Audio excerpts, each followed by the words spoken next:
اور داتا حضور رحمۃ اللہ تعالی علیہ فرماتے ہیں آپ کے پیر و مرشد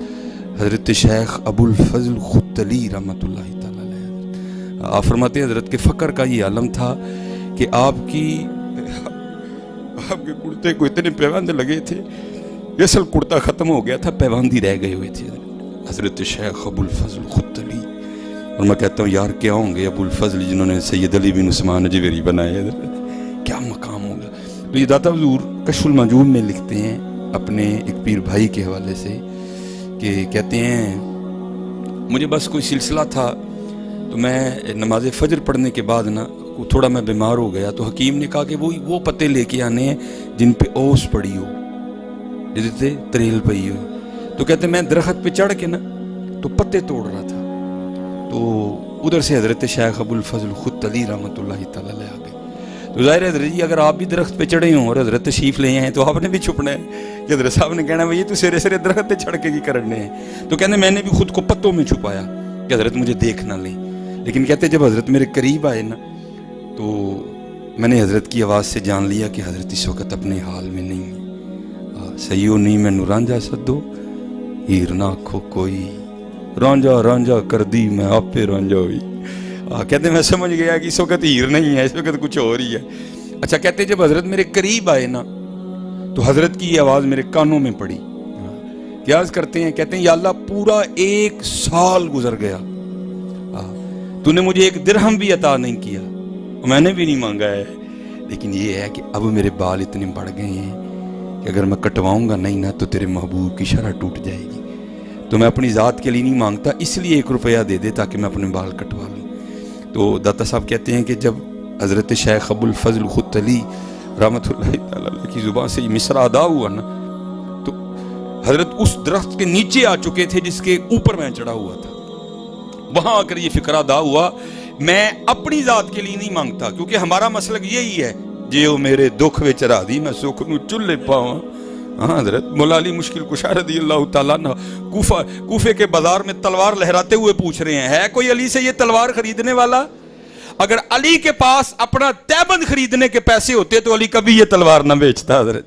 ہاں کیا حضرت پیسے نہیں تھے؟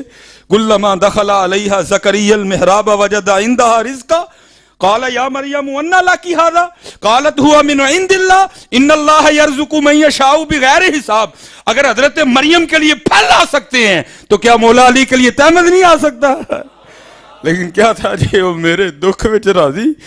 میں سکھ نو چلے پاواں حضرت۔ یہ ان کا مسلک ہے حضرت جی۔ وہ کہتے ہیں فکرہ تب ادا ہوا جب میں اس درخت کے اوپر تھا اور حضرت نیچے تھے، یا اللہ میں اپنی ذات کے لیے نہیں مانگ رہا،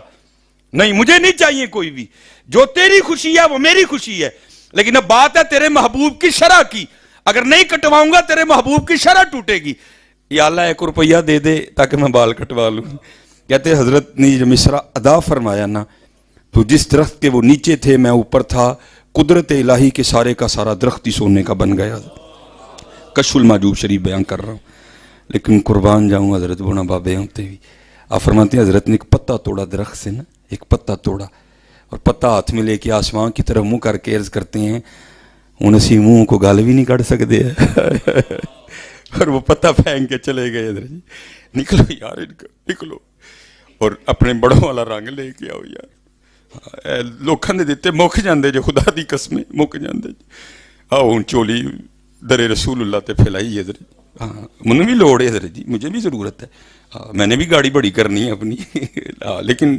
اس طرح نہیں کرنی میں نے کوئی بھی، ادھر سے کوئی امید ہے کوئی لب جائے حضرت، اور چھوڑو یار یہ لالچ کا دامن، گولی مارو ان سارے معاملوں کو۔ ایک باری میں پڑھا میں لاجپالاں دے لڑ پھر کیوں نہیں موڑتا، تھلے بہ بھائی اپنی تھدی اپنی جیب وچ رکھ، یار ایک بات کرو میرے پلے بھرے رہندے بھائی، اس کو کہا نیچے بیٹھ ہوئے میں حضور کا نام لے رہا ہوں، چپ کر کے نیچے بیٹھ، اپنے پاس رکھ اپنی تھدی۔